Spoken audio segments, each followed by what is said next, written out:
Good morning, and thank you very much for joining us. I am Yori Folani. We're in the season.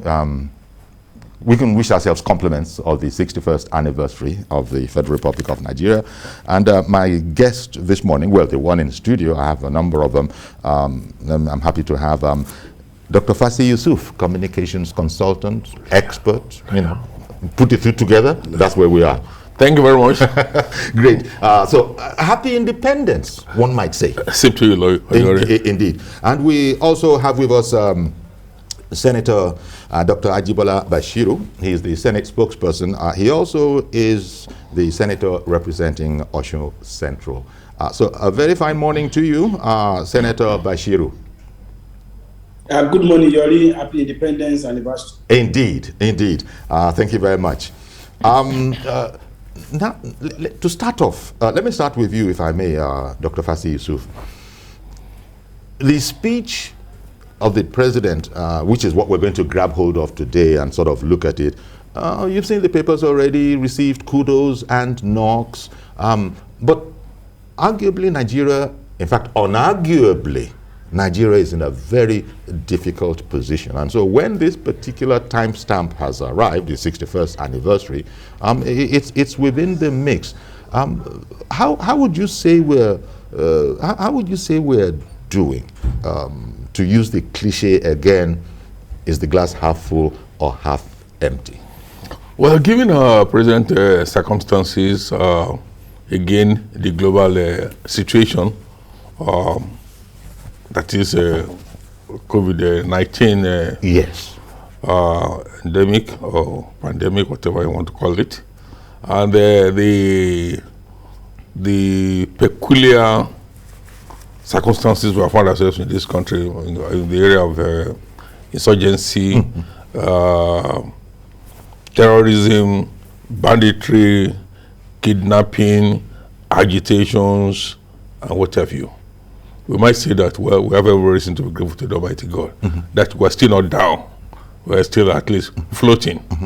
Yes, but I think we should be able to take the best of the circumstances to be able to navigate our way forward and to be able to marshal our strategy and to be able to implement those things that will make this country to be able to move forward, to be able to at least for the country to be able to realize its potentials. We might not be able to realize our full potentials now, excuse me, but at least we can start realizing more potentials, because this country has enormous potentials to be great. And by the grace of God, we continue to be great. Indeed. Dr. Bashiru, if I were to come to you, it's understandable perhaps because all nations have an Oliver Twist attitude, no matter how well the citizenry, indeed the political class, will still want more. And I don't suppose Nigeria is an exception to that particular rule. But in our situation here, much has been achieved. But also, we've had many more challenges that previous administrations have not had to the same extent. Therefore, discounting it from each other, where would you also say that we are now in terms of that infernal proverbial glass being half full or half empty? Thank you, Yori, and I must Dr. Fassy make Yussuf. my comment against the background of what Dr. Fassy Yussuf has said.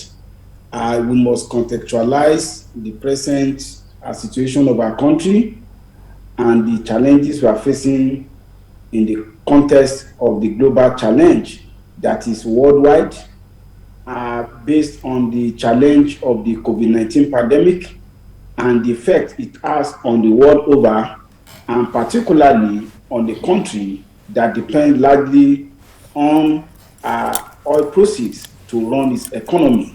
So definitely it will be preposterous to say that we are not presently challenged.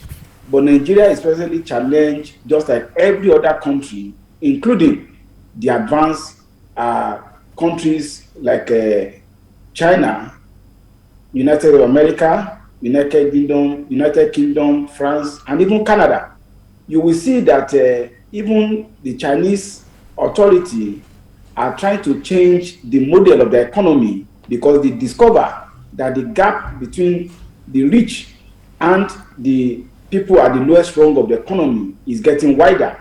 So they are going back to recant on privatization and going back to collectivization. It shows that globally we are challenged, and that's the human race challenge. Now coming into the context of the Nigerian situation, I've seen a lot of people both on the either side giving kudos or giving knocks, as you said, to the speech of the president. Somebody asked me, why did the president said he has performed the best in the history of the country?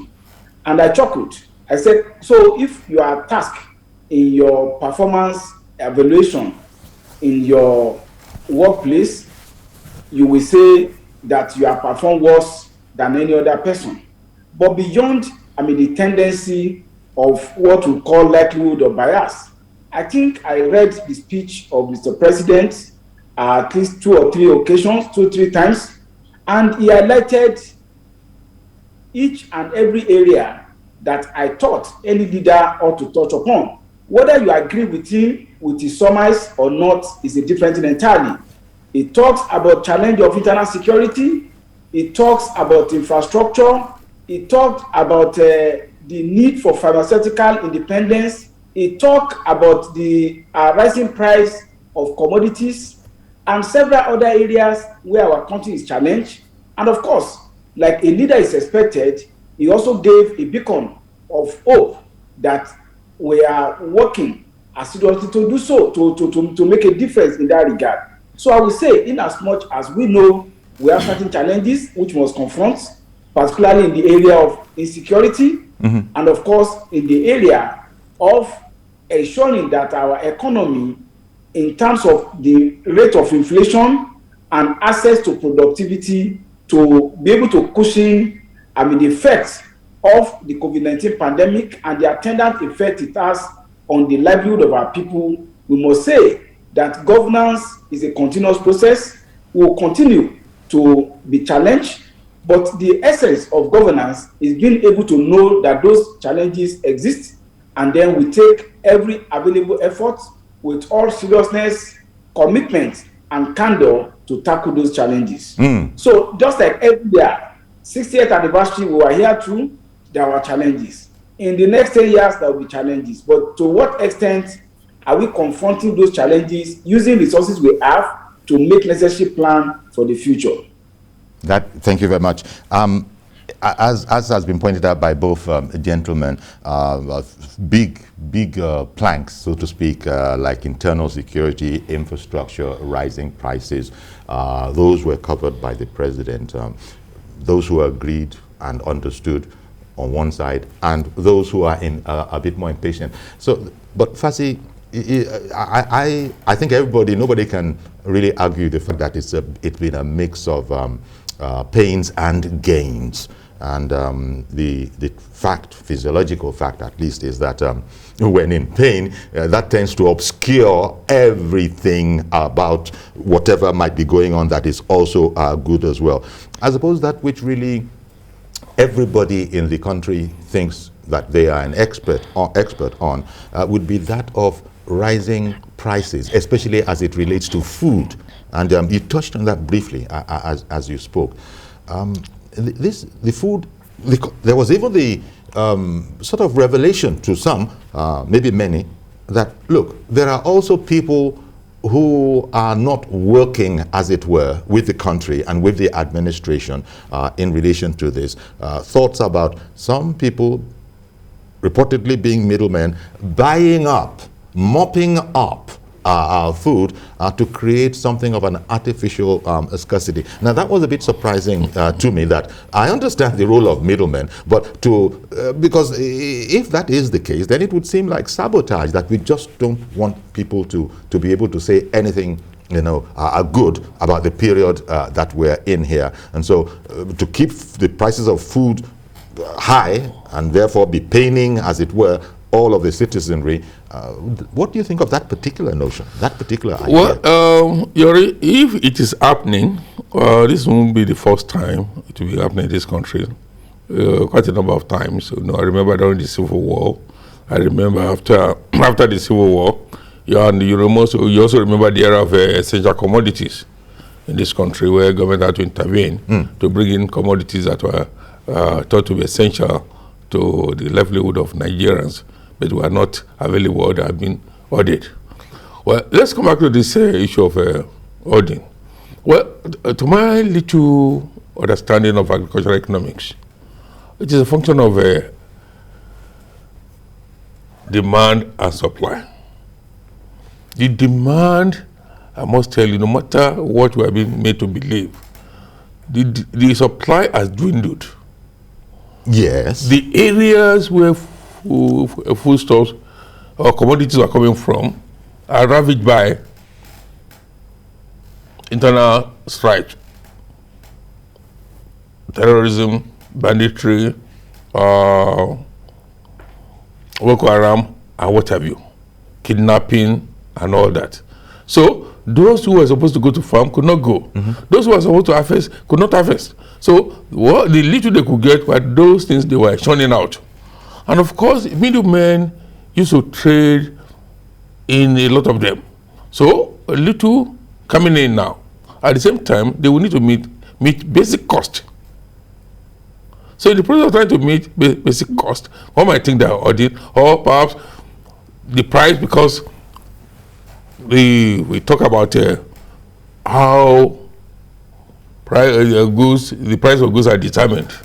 The labor that will have to be put in, the equipment, the movement of goods, like vehicles and all the rest. Vehicles will not be able to go to certain areas. If they want to go, they charge higher. I'm bringing the food stuff down because people, those who are expecting about 20 bags of beans, will now get 5 bags. At the same time, they have basic needs to meet. So, I mean, the mouths that were ready for the 20 bags, many, they're still there. Yeah, they're still there. 20 bags. 20 bags. So, if you don't have the money to pay, those who have the money to pay will grab. So this is where the problem is coming from. So it's a function of demand and supply. A lot of people are demanding for food supply, but there's a shortage in the supply from source. And therefore, those people who used to trade in, a lot of them are not getting a lot now. And therefore, the little they get, they need to meet their basic cost. So, but the government is saying that it will intervene. It's going to reactivate some of these balls and all the rest. And then we pray. But the permanent solution will be when this country is able to achieve peace and tranquility. Indeed. When security is restored. Is restored. Internal security. Internal security. That, you know, when you are going to your farm, you are not afraid of being kidnapped. Because remember the situation in Niger State, in some other states where they had to sell their farm produce, even those that they are not even harvested, to be able to raise money to pay ransom. To pay the ransom demanded by kidnappers and others, terrorists that are called kidnappers. So these are some of the issues involved, and I think the government should be able to analyze them further and should be able to provide solutions. And once you can guarantee food supply, then the price is bound to come down. Senator Bashiru, do you agree with that analysis, referring now to the idea that there are, saboteurs, as it were, middlemen, maybe I just combine those two words, who are decreasing the supply artificially, but, Fassy explained it from an economic perspective. Is that your view too on this matter? I think I largely agree with what Dr. Fassy said.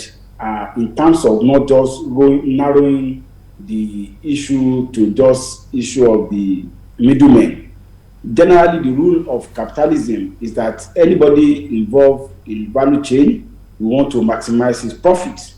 But then whether you are able to do that effectively or otherwise will depend also on the rule of demand and supply.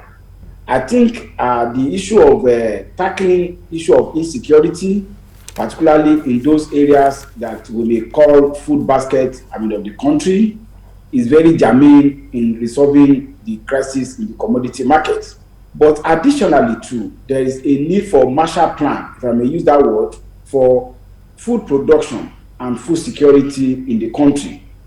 It is a situation whereby the federating states are largely, particularly those from the southern part of the country, are largely dependent on supply of food from the northern part of the country. Is not something that is sustainable and that even augur well for national security generally and food security in particular. And personally, I'm speaking as a person, not as a spokesperson of the Senate, I've had occasion to question the role of the federal government in agriculture. Most are by our constitution, and I stand to be corrected, except for area of research, planning and finance, there is no need to have Federal Ministry of Agriculture concern itself with agricultural extension in the state. What we need to do is to expand the capacity of our states for agricultural extension, to also have comparative advantage and then utilize it in specific crops that it can be able to maximize their gains in the pool of food production in the country. And of course, we need to go back and get agriculture to become attractive for the young people in the country, so that agriculture can be seen as a productive enterprise that everybody will be willing to engage in, rather than see it as a last recourse because there are no other jobs. And the way we go about it is that there's a need for government to be to resolve the issue of off-takers, such that where there are gluts in the market, the government will be willing and ready to have a minimum bench price to offtake from the farmers, and ensuring that they are always and constantly on the path of productivity. Then the area of animal husbandry has always been what we have taken to the level of politicization. Better yields will be gotten if we engage in modern animal husbandry, and this improved yield will address also shortage or supply of necessary protein in the market. So I will say that beyond looking at possible saboteurs, as a government, we need to confront the reality of re-engineering the agricultural sector and take food security as a cardinal point of national preference, both at the federal level, at the state level, and the local government level. The question I ask myself, what roles are our local government playing in terms of even ensuring availability of staple foods for the people in their community, their community? So these are key issues that we must look at in a broader perspective. If there are abundant supply, yes, there's probability of glut in the market, but the government must be willing to have a mechanism to ensuring that they buy over from the farmers, ensuring that there's a guaranteed minimum price that will ensure farming is a productive enterprise, and those engaged in farming should be able to meet the necessary demands of society on them economically and living very well within the society's requirements. Fassy, going back to the point of internal security, you know, there have been criticisms for over the past, in fact, throughout the administration of President Muhammadu Buhari, that government has not given it its very best shot, even with the limited resources, in security, gadgetry, and all of that. Those who are saying that the main enemy terrorists, are referred to as bandits, Boko Haram terrorists, people don't probably understand it as well as they might. They're saying that the government is bent on rehabilitating them. Some even say bringing them back into, bringing some of them into the Nigerian army, and people expressing doubts about all of that. Now, as you know, when the president first came, there was a lot of hope that, being what he was, You know, he's a general, a retired general, and, you know, he knows the lie of the ground that, as he himself had asserted, he was going to deal decisively with the security problem. But it has now been interpreted, maybe I should use the word misinterpreted, as Mr. President, because he is a northerner, and let me just go ahead and say what people shy away from saying, is not coming down as heavily as he might on these terrorists, or if you want to call them bandits for what they are. How fair an accusation do you think that particular aspect is? Well, no, I don't think that can fly, because he is the president of the country. Indeed. And I don't think he will allow members of the armed forces and other allied agencies to be slaughtered like animals by Boko Haram. And yet, we think he would not ask the military to deal with the situation. And that's a very important point that you make, Fassy, yes, that the Nigerian army is taking losses. Yes. So, is it possible that a father will say, because this house is mine, I don't want it to be pulled down, but I want my children to be killed or to be slaughtered? I think it's nonsensical. I'm not a spokesman of the government. I don't brief for the government, but at least objective analysis will tell us that, look, the men have been given a charge. They've been given the marching order. Deal with the situation.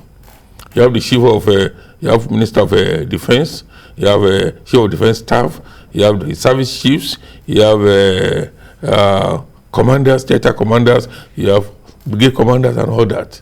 So, and the same thing in the Air Force, the same thing in the Navy, the charge region and what have you.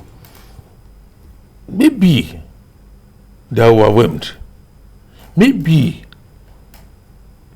those sponsoring Boko Haram have what we don't have.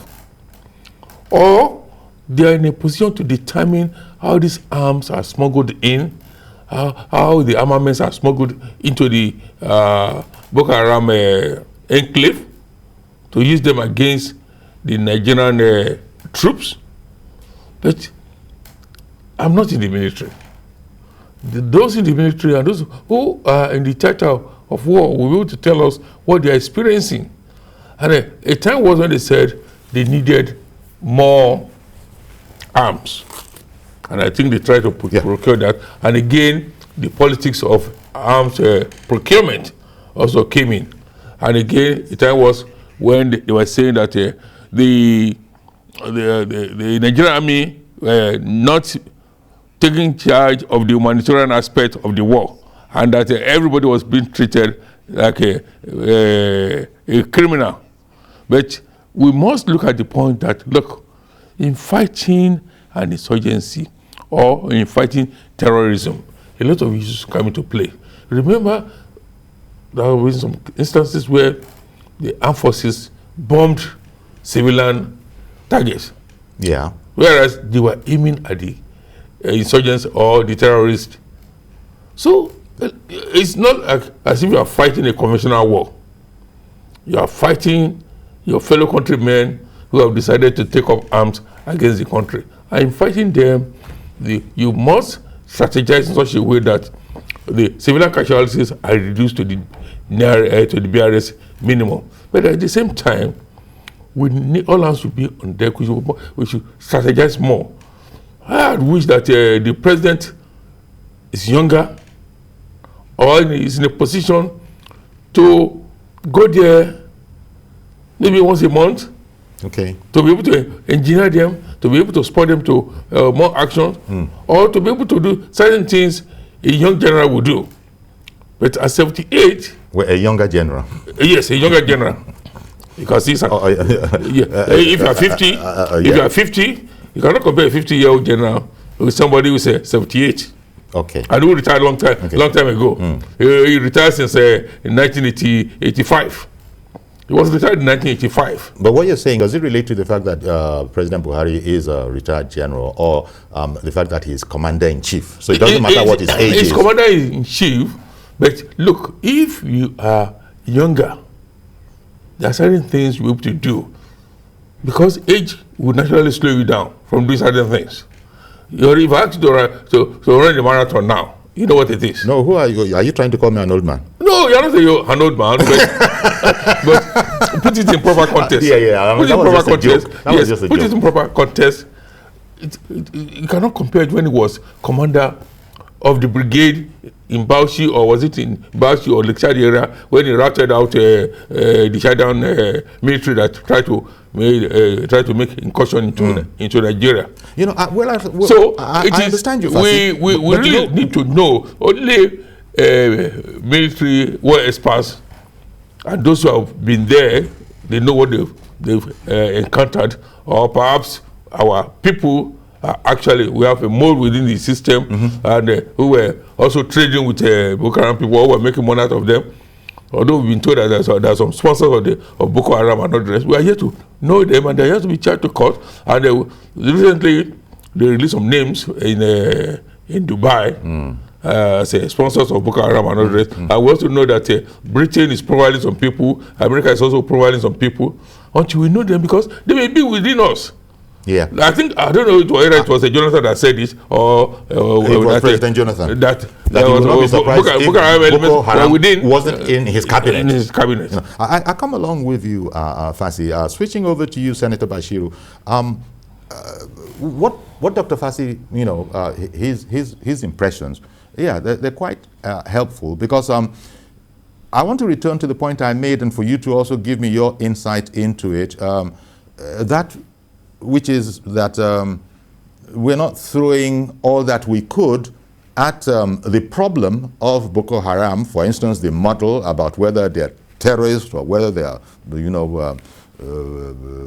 bandits, as they are referred to. And all of this, there's a psychological attitude to the whole thing, depending on how you look at it. So the ordinary citizen, most of us are not military experts, and people are saying all sorts of things as we go along. But how would you relate to the question of the Nigerian army is not an inconsequential force? We, at least speaking in terms of our region, our sub-region, global sub-region, is not an inconsequential force. And so why is it taking this long? There are professional soldiers who have said that, well, if they were in charge, it's not that complicated a problem. Give me your thoughts on this, Senator Bashiru.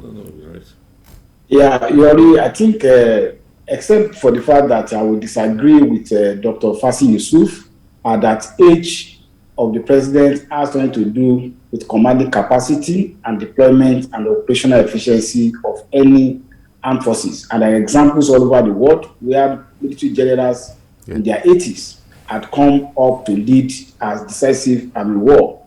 I think I agree with him that it could not be the case that Mr. President is trying to deal with the issue of the Boko Haram insurgency, insurrection, and all other criminality and act of terrorism with kid glove. It is actually would be mere propaganda to do so. But I will first start to say that as far as the present government is concerned, and I speak from position of information, I'm a member of the Senate Committee on the Air Force, and we have had cause to visit some of the installations and facilities, and to also assess readiness of the Nigerian Air Force over the past 2 years in being able to combat insurgency. And we are not just sitting in Abuja to do the same. I've personally been in Gombe, I was in Makurdi, I was in Kaduna, I was in Kainji, and of course the Lagos and Abuja to interact with the officers, interact with the equipment, and get proper briefing, and also see sketches of the theater of war. And I also believe similar committees on the army and the navy have also been properly briefed in this regard.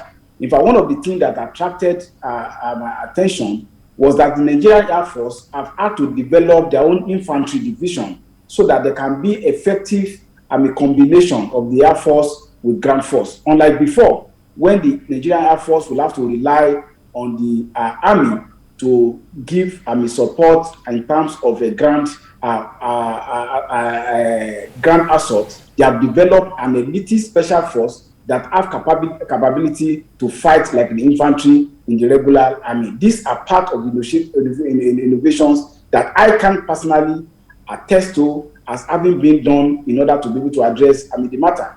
And of course, in terms of acquisition of equipment, as a member of the Air Force, I'm aware that the Tupac Toscano have been awarded. Some of them had already arrived in the country, and this no doubt will enhance capacity of the Nigerian Air Force to be able to tackle some of the problems. But we must contextualize and characterize the different security challenges that we face in the country. Boko Haram is no longer a local terrorist organization. It has metamorphosed into Islamic State or West African province, which is funded, supported, and they're being given equipment and operation support by the international by international states. So we are not dealing with a cordial wielding or just rifle wielding organization. We are dealing with a systemic terrorist organization funded largely internationally.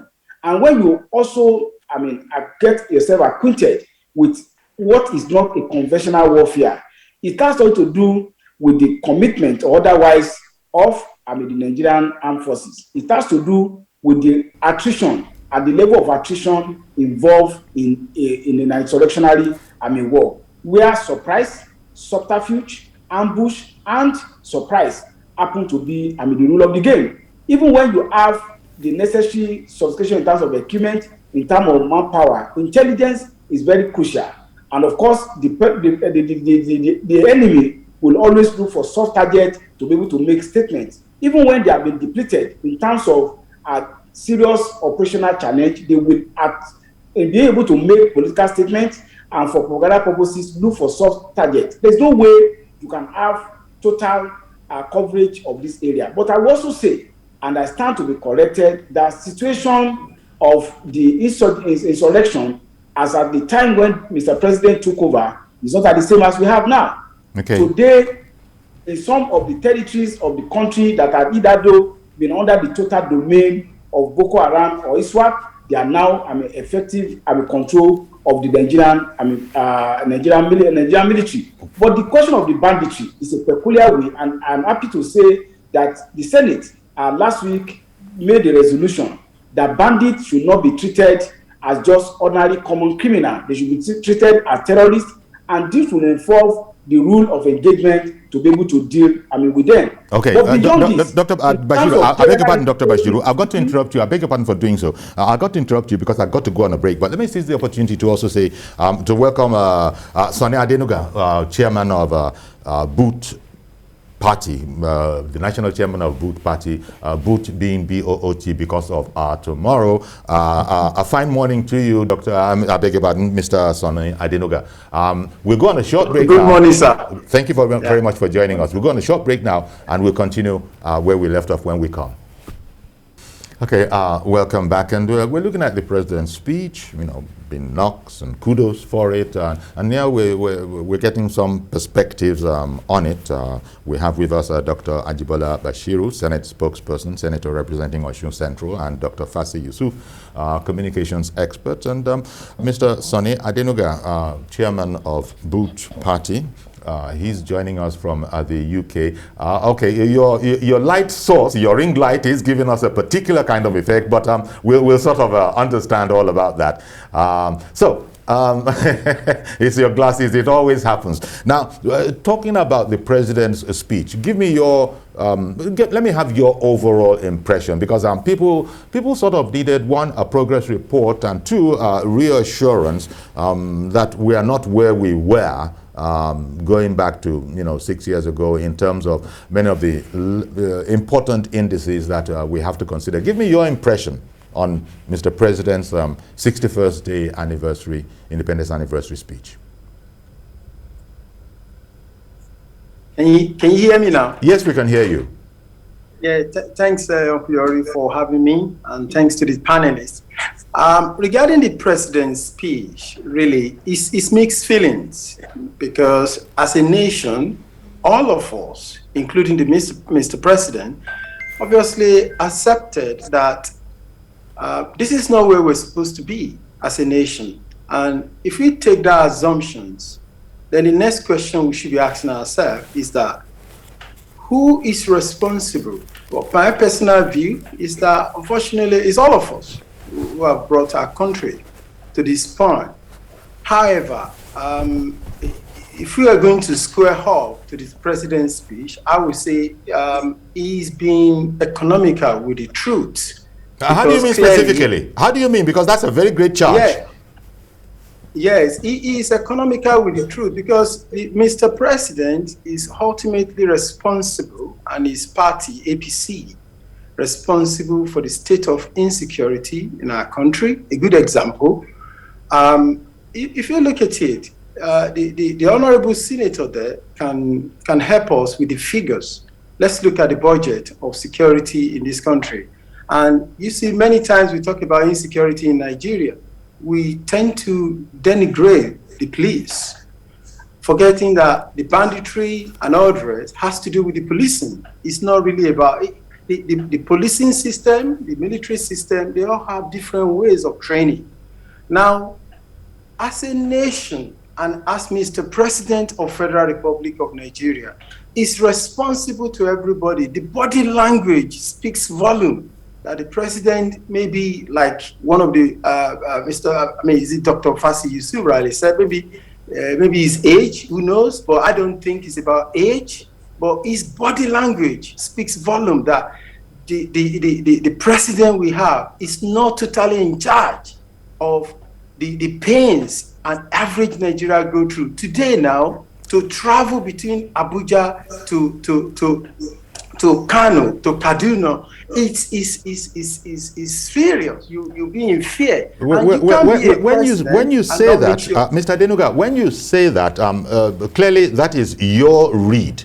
When you spoke about the appearance of Mr. President not being in charge, that is your individual and personal read of the situation. That's true, sir. That's true, because, but you see, the reason why this has to be said in that way, and that allow me to have my personal view about him, but also those personal views, they were informed by the data that are out there.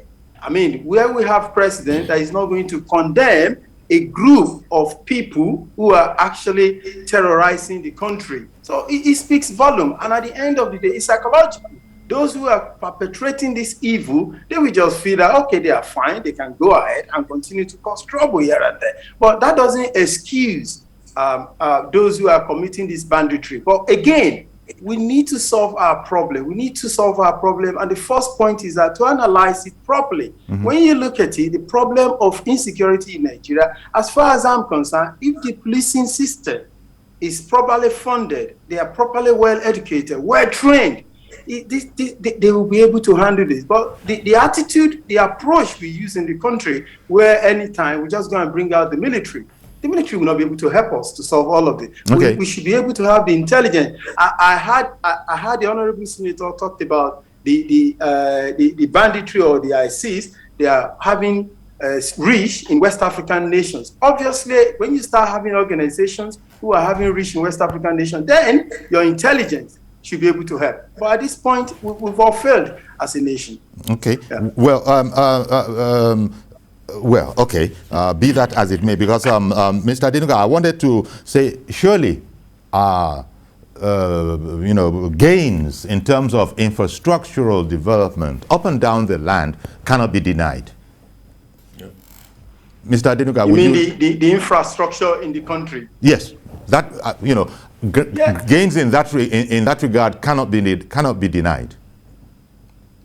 Well, it depends. Again, it depends on what we are all looking at. When we say infrastructure, okay, it depends on the metric. For example, sir, you cannot go by train from Abuja just to Idu-Karimu, from Abuja airport to Idu-Karimu. And what's the reason? The reason is not because there is no rail line there. The reason is not because there is no carry. Many people we've spoken to, when they join this train, it stops them on the road, on the way. And as a result, they abandon the idea of going on this train. So where do we stand? It's not just about providing rail line, but it has to serve the people. Fine, we are praying now that we have from Lagos to Ibadan. the concerns everybody have is that when they go on it, they're like, oh, we don't want a situation is going to happen. It's going to turn to a situation whereby they get to somewhere in between Abeokuta or Ibadan. It stops them there. Now, I'm not going to say the president is not doing well about infrastructure, but again, it depends on how deep you want to go about analyzing this. You don't want to go on a train. At the end of the day, there has to be. I learned a friend of mine who went on the train from Ibadan to Lagos. There are actually armed men on that train. I mean, guiding the train. What for? So at the end of the day, it depends on what we're looking at in terms of infrastructure. For me, it's below level. All right, then. I want to thank you very much, Mr. Sonny Adenuga, Chairman of Boot Party, for joining us. Thank you very much, as I said again. Thank you, sir. Dr. Ajibola Bashiru, the economy is tremendously important. This is another charge of the president that he would, when he first came, at the beginning of his first term, that, he would, along with his team, deal with the question of the economy. We have already spoken about how the global economy has been, nobody planned for COVID-19. But in the circumstances, what would be your thoughts in terms of clawing back from this administration? Because we're not alone here. All over the world, the complaint has been the same.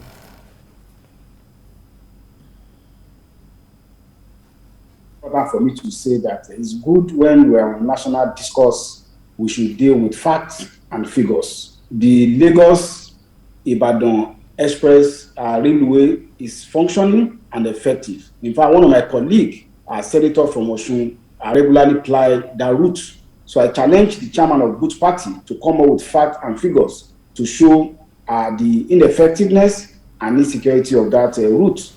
I'm also aware that the Itape and Wari railway system is also functional, and of course the Abuja and the Kaduna rail is functional. Yes, we are not where we are, but we cannot sit in a foreign country and be throwing stones without any facts and figure. I agree that a lot we need to still do in the area of infrastructure, particularly the linkage roads across the country. They are not in the state where they ought to be, but that does not mean that efforts are not being taken to address it. So while we make criticism, we must criticize and with facts and figure without having to embellish it with what is seeking to place what is not in the proper perspective. But of course, if somebody is a member of an opposition party, we don't expect any accolade for us who are in the ruling party. But then they must be able to speak with facts and figure. I don't see how it is also wrong to have security on the rail lines. I've also been in Europe and America, and I know that rail lines are well secure, particularly since the incident of 9/11 in the United States of America. Now talking about the economy, just as you have said, a lot of efforts are going to the economy, but we cannot shy away from the fact that the global economy is challenged. Nigerian economy is a micro set of the global economy. You cannot expect that will not be challenged. But the question is that what are we doing to address these challenges, and how effective has it been? I will say that our economy is challenged in the area of inflation, and that is because we are largely a import-dependent economy. So what the present government is doing is to be able to diversify the economy and ensure we are not dependent on oil again. And when you look at the statistics of the federal allocation, that's the revenue coming to the federal government, you will see that since this administration, there has been a quantum leap from what is gotten from non-oil sector into the national purse. This signals a diversification into other areas. When you also see what is being done through the anchor borrowing program in agriculture, particularly in rice production, is to lessen dependence on foreign import in this regard. And most important area where we tend to gloss over are the interests of the government in revamping the small and medium scale enterprises post COVID lockdown. In this regard, you see the intervention of COVID loan, registration of businesses, support in terms of training, in terms of regulation, and of course, in terms of facilitating, access to credit to this, small and medium organization. When you know that the drivers of our economy largely are this largely unofficial sector before, the intervention in those areas are very crucial in being able to revamp and galvanize our economy.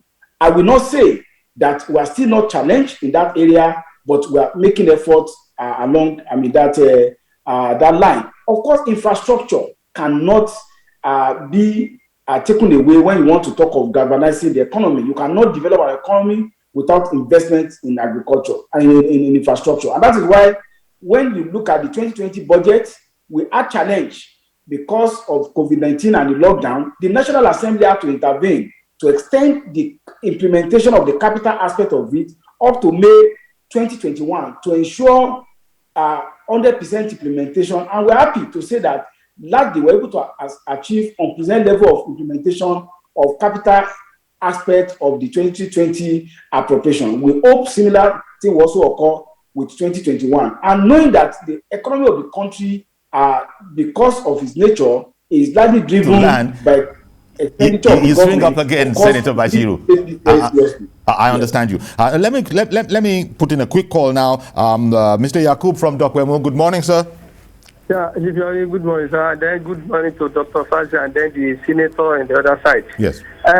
Kudos to Senator Ajibola Bashiru, because he's the one of the brain in that National Assembly. And then before I just contribute my own part, very quickly, please. I would like to know what is the state of the bill that Senator Ajibola Bashiru passed in terms of state policing. But I've been saying that, Chivyori, I totally agree with Senator Ajibola Bashiru, because I have a friend that applied that rain from Lagos to Ibadan as well.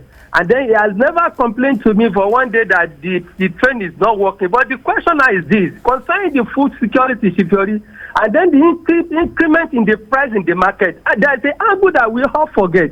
Chivyori, go to from Ibarapa side. All the people that bringing food from that houses to Lagos State, do you know that you will see the roadblock blocked by police collecting money from them? Apart from that, when they even got to the market, there's hoodlum in the market. Before you upload your product, you have some certain amount to pay. This money, where is it going to? The government, the Lagos State government and other federal government need to look into this. Where is this money going to? Including the money that NURCW are collecting. Where are those money going to? All right. Thank you very much for calling in. There's so many, and you went and introduced another aspect by inviting Senator Bashiru to come and talk about his, policing bill. And I'm sure I'm not a spokesman for Senator Bashiru, but he could easily take half an hour on that time that we don't particularly have. So you probably excuse me if I don't go there. Because the constitution has to be amended, so we have to achieve that. I think Senator Bashiru has a. Well, see, we're talking about this already. Yeah. I think we'll leave that arena. Yes, I think we should leave that out, because what I wanted to bring about, what I wanted us to sort of end with is that in the time that the president has left, 2023 is just round the corner. Yes. Are you hopeful that effectively he has just about 17 months? Yes. Because once politics start now. Mm-hmm, exactly. So that is what I wanted to ask. That are you, optimistic that he can move even further down the line in terms of achievement? Shall we say up the line in terms of achievement? The world is built on optimism.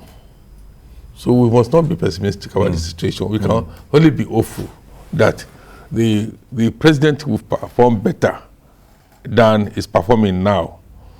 But again, analysts are saying that, look, let's look at the ways and manners we are taking all these loans.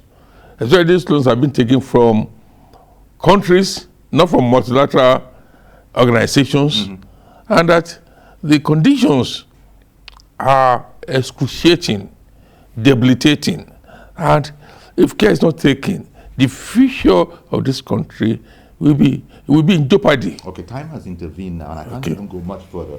But, excuse me, just to say, Senator Bashiru, well, I want to thank you very much for joining us. Is it possible for you to just give me something in terms of the question that was asked about policing? We know that the Constitution is going to have to be amended, but would you like to say anything? I think I have two bills on policing. One is on constitutional review to introduce state police. It's already before the constitutional review committee. The other one is also before the Senate, and that is decentralization of the Nigerian police along zonal line, so that there will be operational budgetary autonomy in the 18 zonal commands of the police. I believe even if we cannot achieve the state police now, that decentralization along zonal line will assist operationalizing effectiveness at the level of policing in the country. Fine. Thank you very much, Senator Bashiru. You understand that's as much as we'll be able to take. Wish I could take some more, but thank you very much, Dr. Ajibola Bashiru, Senate spokesman and senator representing Osun Central. I'd also like to thank you, Fassy, Dr. Fassy Yussuf. The senator representing my house. The senator representing his own personal house, where he is the Senate president. Thank you very much. And also our thanks to Sonny Adenuga, Boot Party National Chair. And indeed, well, that's our program today. But join us tomorrow for a fresh edition. I'm Yori Folari. Bye-bye for now.